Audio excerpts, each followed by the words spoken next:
तो क्या लोग नमक को बैन कर दिया इन्होंने। अच्छा फिर हम पाकिस्तान को कहते हैं ओआईसी में हम आएंगे लेकिन कश्मीर पे कोई बात नहीं होनी है वरना हम $3 बिलियन वापस ले लेंगे। एक बात बताइए, अफगानिस्तान पे आप लोग ओआईसी रखते हैं, इतना क्यों प्यार है अफगानिस्तान? हाँ तो दुरंत लाइन पे तो चिल्ला रहे हैं तालिबान कि हम तुमसे लड़ेंगे पहले, जो यहूदियों से बाद में पहले तो हम तो पाकिस्तानियों से लड़ेंगे। लेकिन जो है अब जो है का दौर है और अब नेशनलिस्ट जो अपने देश से प्यार करते हैं, तिरंगे से प्यार करते हैं, वो हर जगह फैले हुए हैं and they are openly talking in support of India in Kashmir. अभी भी सैकड़ों कश्मीरी बच्चे they sign up for IPS, they give the exam, they go training and they join police force. ये यहाँ पे कोई नहीं बोलता, ये इंसाफ भी दिया जाता, जबकि जरूरी नहीं है, अफवाह की वजह से इन पे नहीं होनी चाहिए कार्रवाई, फिर भी कार्रवाई होती है। ये प्यार है हमारे मुल्क का कश्मीरियों के साथ। और ऐसा कई बार हुआ है कि पहले पेरेंट्स यकीन नहीं करते, उनको लगता है फेक एनकाउंटर हुआ है हमारे बच्चों का, लेकिन जब उन्हें प्रूफ दिया जाता है फिर वो चुप हो जाते हैं बिकॉज वो मजबूर है बेचारे, वो भी क्या करें।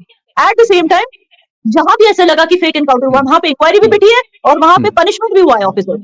As a responsible citizen of India I know and I am aware कि मेरी गवर्नमेंट कितना भी मुझे चाहे हर जगह नहीं आ सकती मुझे बचाने के लिए। मैं कल मैं सैलून में हो सकती हूँ, वहां पे मुझ पे अटैक हो सकता है, मैं आइसक्रीम खा रही हूँ वहां पे मुझे अटैक हो सकता है। अब क्या गवर्नमेंट हर जगह आएगी मुझे बचाने के लिए? तो मैं आती हूँ सामने खुल के बोलने के लिए, क्योंकि मेरा ना कोई पॉलिटिकल एजेंडा है, you know I am not in any political party, ना कोई और एजेंडा है, ना मुझे पैसों से मतलब है। जो मैं बोलती हूँ इसलिए बोलती हूँ क्योंकि मुझे सच दुनिया के सामने लाना है। 2 साल से मैं यही काम कर रही हूँ, अगर आपने मेरी वीडियोस देखे। मैं उस टाइम पे श्रीनगर की वीडियोस पोस्ट करती थी जब लोगों को लगता था कि श्रीनगर में हर कोई जेल में बंद है। मैंने तब यहाँ से वीडियोस दिखाए पूरी दुनिया को कि मुझे तो यहाँ दूर दूर तक ना कोई सीआरपीएफ वाला दिख रहा है, ना कोई आर्मी वाला दिख रहा है। लोग तो अपनी रोज की जिंदगी देखो, आप खुद देखो, लोग अपनी रोज की जिंदगी नॉर्मली जी रहे हैं, बच्चे पार्क्स में खेल रहे हैं। मगर ये मीडिया चैनल्स में क्या बोला जाता था 2 साल पहले? बच्चों को उठा के डिटेंशन में डाल दिया। अरे ये सब झूठ, जो इनके झूठ है ना, ये खोलना जरूरी है, लेकिन ये हर कोई नहीं करना चाहता। ये मतलब मुझे तो ये स्टेप बड़ा अच्छा लगा कि हाँ जो लोग सर्व कर रहे थे और अपने सरजमीन के लिए उन्होंने कुर्बानी दी, उनके नाम से इस तरह की रोड्स और बिल्डिंग्स और ये सारी चीजें होनी चाहिए।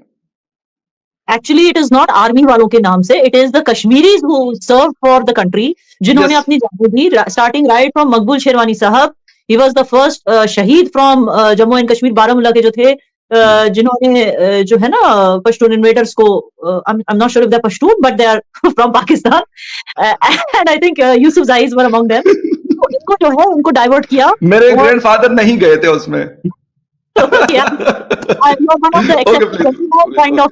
बट जो इन्वेडर्स आए थे हमारे यहाँ, तो अफरीदी ट्राइब, यूसुफजाई ट्राइब जो भी आए थे, पाकिस्तान कि ये हमारे थे, ठीक है ना, वो तो रिपीट करते हैं, लेकिन वो वहीं से आए थे। तो मकबूल शेरवानी साहब ने जिस तरह अपनी शहादत दी, उन्होंने उनको डाइवर्ट किया, उनको डाइवर्शन मतलब he did not let them reach Srinagar airport on time. He gave time for the Indian army to reach Srinagar airport and take their position. तो उन्होंने रास्ते में ही जो ब्रिजेस, जो रोड्स थे, उनको जला दिए ताकि ये लोग पहुंच नहीं सके वहां। और जब उन्होंने फाइंड आउट किया कि ये बंदा मुसलमान हो के हमें धोखा दे रहा है, तो उस बेचारे को 14 गोलियां उसके सीने में ठोक के उसको हैंग कर दिया बीच सड़क पे। ये हमारा पहला शहीद हीरो था हमारे जम्मू एंड कश्मीर का। एंड उनके नाम से अगर कोई चौक का नाम रखा जाता है उनके टाउन में, इसमें क्या गलत है? He was a hero and we all must remember, जो इनकी तरह बहुत सारे कश्मीरियों ने शहादत दी है हमारे मुल्क के लिए, भारत के लिए। बहुत सारे कश्मीरियों ने शहादत दी और उनके नामों से ही सड़कें होनी चाहिए, उनके नामों से ही बिल्डिंग्स होनी चाहिए, इमारतें होनी चाहिए, इसमें कोई गलत बात नहीं है। और हर एक शहर में ऐसे ही होता है। अगर आपके शहीद होते हैं, आपके मुल्क के लिए कुर्बानी देने वाले लोग होते हैं, या जो आम लोगों की जिंदगी बचाने वाले, वो कोई भी हैं, वो बेशक किसी भी रिलीजन से ताल्लुक रखते हैं, लेकिन अगर उन्होंने वो कुर्बानी दी तो मेरे ख्याल में उसको सराहना बड़ा जरूरी है। लेकिन पाकिस्तान में भी इसको दूसरे नजर से देखा गया और कश्मीर में भी शायद कुछ लोगों ने इसको दूसरे नजर से देखा। इस शक की वजह क्या है? या ना मतलब ये जिसे कहते हैं कि मतलब इत्मीनान का फुकदान क्यों है इन चीजों में, कि अगर एक अच्छी चीज भी हो रही है तो उसको भी हम नेगेटिव क्यों लेते हैं? That's a toxic mindset. That's just a toxic, ungrateful mindset. And I'm sorry to say कि ये toxicity पाकिस्तान से हमारी तरफ आई है। Unfortunately, many Kashmiris have become शिकार of it.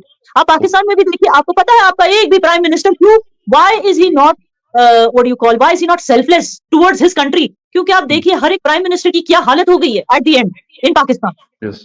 तो वो प्राइम मिनिस्टर क्यों आपकी आवाम के लिए क्यों अपनी व्हाई विल ही सैक्रिफाइस अपनी आवाम के लिए? जबकि जो इंडियन कल्चरल थिंकिंग है, हमारी जो वैल्यूज है, उसमें gratitude is a very very important factor. If you see the Indian value system, gratitude is a very important factor. Unfortunately many Kashmiris, जैसे मैंने पहले भी कहा है, बॉर्डर पे रहने की वजह से and because of sharing the same मजहब, unfortunately they have converted into Pakistanis, but as on today they are not getting any acceptance. ये जो बड़े बड़े कश्मीरी बड़े आए जो बोलते थे ना, ओ हम तो कश्मीर की खाते हैं, इंडिया का हमें क्या लेना देना। पिछले दिनों भी एक स्टूपिड ब्लॉगर ने ऐसी कुछ बात की थी। मैंने उसको काउंटर किया था। मैंने कहा ठीक है, कश्मीर का पानी पीता है? वो कहता है मुझे क्या लेना देना, मैं बाहर से क्यों पानी मैं तो कश्मीर का पीता हूँ। मैंने उसको कुछ नहीं बोला, मैंने सीधे अपने जल शक्ति डिपार्टमेंट को बोला, इसके घर का वाटर कनेक्शन कट कर दो, इसको सीधे जाके नदी में से पानी पीने दो। इसको लगता है कि इसको इंडिया से कोई लेना देना नहीं। इनको इतना ईगो चढ़ गया था ना सर पे, इतना ईगो, मतलब एक ग्रेटिट्यूड नाम की चीज ही नहीं बची थी इनके अंदर इंडिया को लेके। ईगो ऐसे सर पे चढ़ गया था कि लिटरली वो तो इस कगार पे थे कि शायद मरने के बाद भी डे ऑफ जजमेंट पे अल्लाह के सामने जाके बोलते आप कौन होते हैं हमें जज करना, हम कश्मीरी हैं, हमें सिर्फ कश्मीरी कोर्ट जज करेगा। ये उस हद तक ईगो उनके सर पे चढ़ गया था। लेकिन जो है अब जो है नाशनलिस्ट का दौर है, और अब नेशनलिस्ट जो अपने देश से प्यार करते हैं, तिरंगे से प्यार करते हैं, वो हर जगह फैले हुए हैं and they are openly talking in support of India in Kashmir, and I am very happy to know that. हमले आजकल ज्यादा इसलिए हो रहे हैं क्योंकि हमारी सिक्योरिटी फोर्सेस आजकल अच्छा काम कर रही है, मतलब प्रॉपर उन्होंने अपना लेवल ऑफ वर्क इस कदर बढ़ा दिया है, they have made it impossible for miscreants to bring arms and ammunition inside Kashmir. अब ये जो मिसक्रिएंट्स हैं, जिनको प्रॉब्लम करनी है सोसाइटी में, जिनको अफरा तफरी करनी है कश्मीरी सोसाइटी में, ये दिखाने के लिए कि कश्मीर पीसफुल नहीं है, तो अब वो हो गए हैं मजबूर। उनको कहां से मिलेंगे आर्म्स, उनको बंदूकें कहां से मिलेंगी अफरा तफरी करने के लिए? बंदूकें, ड्रोन्स को पकड़ लिया है, इन्फिल्ट्रेशंस को पकड़ लिया, इतनी मजबूत पकड़ कर ली है इंडियन एजेंसीज ने, ये क्या बोलते हैं, बंदूकों को अंदर आने से रोक दिया, हवाला ट्रांजैक्शंस को रोक दिया है, जो मजबूत पकड़ ली है ना इन्होंने इन चोर चौकों पे। तो क्या हो गया है कि ये जो हो गए, ये मजबूर हो गए, इनको अब कहीं ना कहीं से बंदूकें चाहिए, वरना ये अफरा तफरी कैसे जिंदा रखेंगे। अब बंदूकों के लिए ये क्या करते हैं बेचारे, किसी पीएसओ को मार देते हैं, पीएसओ मतलब जो private security officer, like bodyguard जो होता है किसी भी, उसको भी मार देते हैं ताकि उसकी बंदूक खींच के ले जाएं। मतलब ये इतने डेस्परेट हो गए क्योंकि इनको कहीं से हेल्प ही नहीं मिल रहा।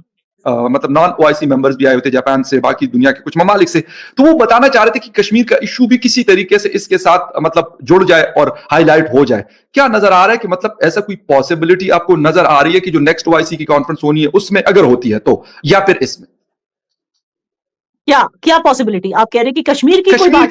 कश्मीर के हवाले से मैं कह रहा हूं। आप लोगों को बताइए कि उन्होंने कश्मीर के हवाले से बात क्यों नहीं की ओआईसी में खुल के? नहीं, मैं तो नहीं बताऊंगा ना, मैं तो, क्योंकि मैं जवाब कह रहा हूं। फिर $3 बिलियन वापस पाकिस्तान को किसने दी थी बताइए? द ग्रेट सऊदी अरेबिया, जिसने पाकिस्तान को लिटरली मुट्ठी में लेके रखा है। ये इतने स्मार्ट बंदे हैं ना, I tell you, I love the Saudi Arabians, I love you Saudi Arabians if you are watching this show. मतलब क्या लोग को बैन कर दिया इन्होंने। अच्छा, फिर पाकिस्तान को कहते हैं ओआईसी में हम आएंगे लेकिन कश्मीर पे कोई बात नहीं होनी है, वरना हम $3 बिलियन वापस ले लेंगे। मतलब seriously hats off to Saudi Arabia. लेकिन उन्होंने तो ओआईसी ने तो कहा है कि हम ओआईसी के जो सेक्रेटरी से पहले आए थे तो वो कह रहे थे कि हम लोग मार्च तक अपनी एक रिपोर्ट कंपाइल कर रहे हैं। शायद पिछली वीडियो में भी मेरी और आपकी बात हुई थी, तो उसके अंदर फिर हम देखेंगे कि कश्मीर के अंदर क्या हो रहा है। वो तो मैंने तो इतना ही सुना है कि पाकिस्तान ने इस बार बात नहीं की कश्मीर में। बहुत अपनी स्पीच में नाम लिया था, अपनी स्पीच नहीं, अगर उन्होंने बोला नाम लिया था कश्मीर के ऊपर भी किसी ने। सुनिए, अगर उन्होंने बोला है तो फिर उनको रेडी हो जाना चाहिए $3 बिलियन वापस करने के लिए। मैं और क्या, वो तो नहीं है याना, वो तो है ही नहीं, मतलब क्योंकि डॉलर 180 से उनको प्रिपेयर रहना, अगली बार $3 बिलियन नहीं मिलेंगे अपनी foreign policy. I don't understand, Biden आप लोगों को बुलाता है, आइए हम डिस्कस करते हैं, वहां नहीं जाओगे। चाइना की इतनी चमचागिरी करते हो, अभी तो how can you get away with पैसे लिए याना, ऐसे थोड़ी है पैसे लेते हम लोग। अच्छा, नहीं लेते? लेते हैं, क्यों नहीं लेते? बात बताइए, अफगानिस्तान पे आप लोग ओआईसी रखते हैं, इतना क्यों प्यार है अफगानिस्तान? वहां तो दुरंत लाइन पे तो चिल्ला रहे तालिबान कि हम तुमसे लड़ेंगे पहले, जो यहूदियों से बाद में लड़े, पहले तो हम तुम पाकिस्तानियों से लड़ेंगे। आप बताइए इतना प्यार क्यों है आप लोगों का तालिबान से?